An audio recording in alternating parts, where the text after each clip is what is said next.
would have thought putting a water slide on one of the deadliest lakes would even manifest into reality? I did a video on Lake Lanier deep diving, but not literally, into the history of Lake Lanier and how it was once a prosperous town of black people called Oscarville that was then flooded and turned into a lake. And there are still residents of Oscarville located at the bottom of the lake, which adds to its haunting allure and the eerie occurrences that take place at Lake Lanier. But out of all the odd and frequent drownings and freak accidents that take place there is one that stood out as the deadliest day on Lake Lanier.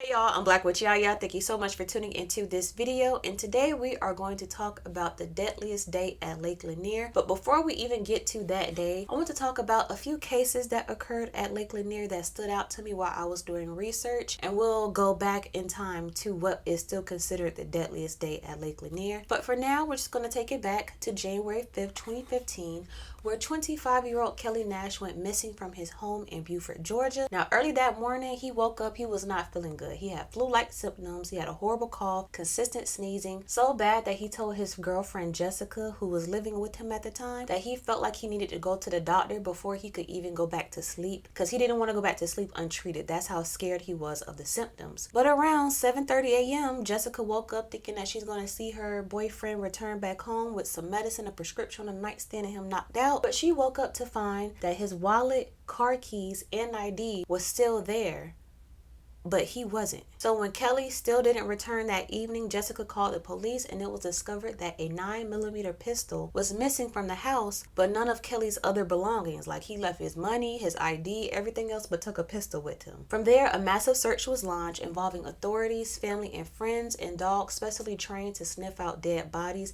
and a $50,000 reward was offered for any information, yet no trace of this man or his whereabouts were found for almost a month, until February 8th, where a fisherman was fishing at Lake Lanier, and his catch of the day was a decomposed body. Kelly, still wearing his pajamas he had on when he went missing, was found floating in Lake Lanier. The body had appeared to have no major trauma, but it was found that he suffered a single gunshot wound to the head. To this day, the crime has never been solved, and it was unclear why he chose to go out in the middle of the night in his pajamas, and how and why he ended up at Lake Lanier, and whether he committed suicide or whether this was foul play. And some conspiracy theorists, including myself, feel like, who called him to the lake? What was so urgent about going to the lake? What dream did he have before where he just felt the need to go to the lake right away? Leave everything behind, just come to the lake. So now we're going to fast forward a little bit to this past summer, July 29, 2023. Gwinnett County authorities received a 911 call from a group of boaters stating that their friend Tracy Stewart had jumped into the lake from the boat and quickly became distressed, asking the others on board to throw him a life jacket. But by the time they were able to grab a life jacket, the caller said that Tracy had already disappeared underwater. In this case, like many others, Tracy knew how to swim. And while doing my research, that's the common theme with these type of stories. The person who drowns always is known to be a good swimmer, comfortable with swimming. I will hope if you're going onto a lake, you know how to swim. But they always say they knew how to swim. We swim in the ocean, we swim in deeper waters than this, and they've been okay. But it's something about Lake Lanier. When rescue team members arrived, they were able to find the boaters and bring them safely to shore. But after 45 minutes of searching, county rescuers, along with the Department of Natural Resources,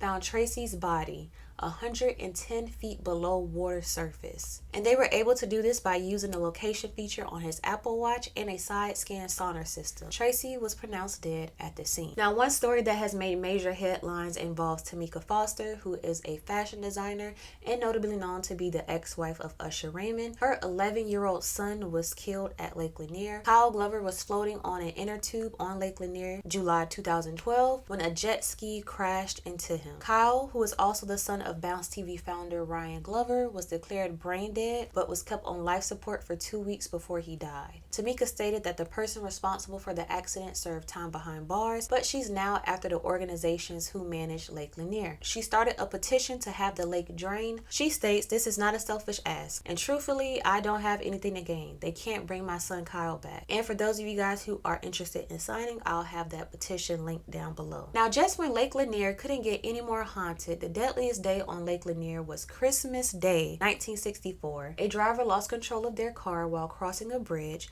The car then flipped into the lake where 5 children and 2 adults drowned. The Brown and Rogers families both lived in the Gainesville, Georgia home with their children. There were 4 adults and 7 children ranging in ages all the way from an infant to 6 years old. As the children played with their toys, the mothers spent the morning cooking a Christmas meal and just setting the home atmosphere for a good holiday. Now around 1 p.m. they all decided they wanted some apples for their holiday meal, so both families piled into the Browns family's 1959 car to drive across Lake Lanier to an orchid. When they hit the 2-mile bridge on Highway 141, the driver lost control of the car. According to published reports, in 1964 the car clipped a guardrail, hit a power pole so hard it snapped it in half, and flipped into Lake Lanier. Now there are many people in the area who jumped into the lake cold waters to try to help to get people out the car. Divers from local fire departments were also brought in and reported near zero visibility. The car lay at the bottom of the lake, submerged in about 30 feet of water. Now there was someone who jumped into the water to try to help,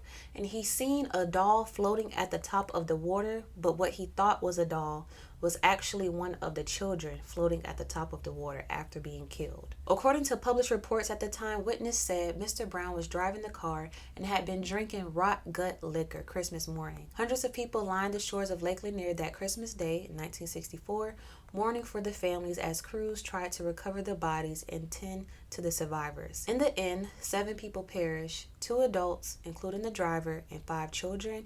4 survived. So those were just a few of the many cases of eerie deaths surrounding Lake Lanier. And now they are going to have a water slide at Lake Lanier, so I'm sure this number will increase.